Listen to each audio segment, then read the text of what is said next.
مولا لولا ما خلقت الافلا،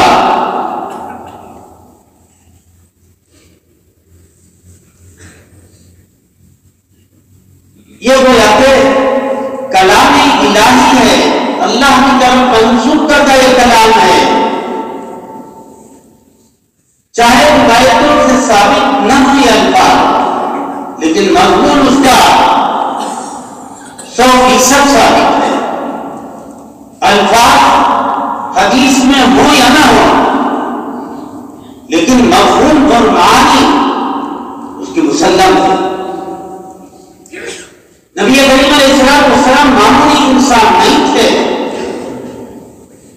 آپ کے وجود پر ان کا احسان عظیم ہے۔ اگر آپ نہ ہوتے، آپ کا وجود نہ ہوتا، کائنات کا وجود نہ ہوتا، افلاک کا وجود نہ ہوتا، کائنات کے ذرے ذرے کا وجود آپ ہی کی خاطر بخشا گیا ہے۔ آپ کا باری تعالیٰ سے تعریف اور محبت، باری تعالیٰ کی آپ سے محبت، اس کا تقاضا یہ ہے کہ آپ خاموشی سے نبی کریم علیہ السلام کے نام گرامی سنتے رہیں اور کسی کو درود پڑھنے کی توفیق نہ ہو۔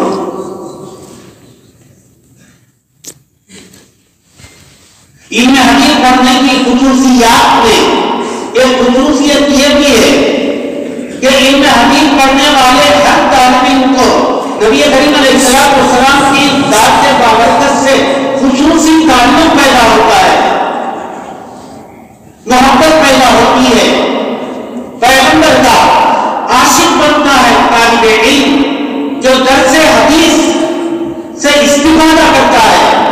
وہ نبی کریم علیہ السلام پر، وہ آپ کی لائی ہوئی شریعت پر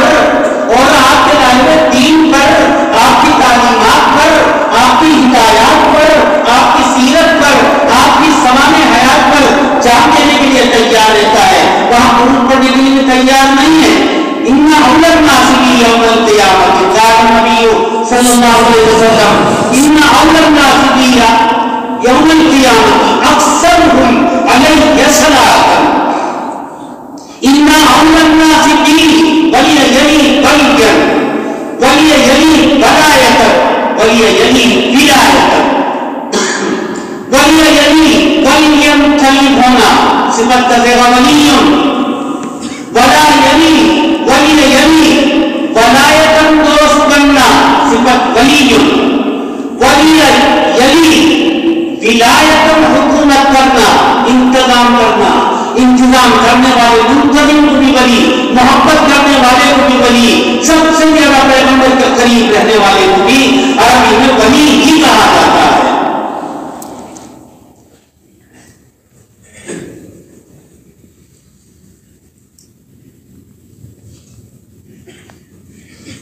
ان اول الناس بی یوم القیامۃ، میری سفارش کا مستحق، میرے خود کا مستحق، میرا پیارا، میرا لاڈلا، میرا خاصم خاص وہی شخص ہوگا جو میرے نام آنے پر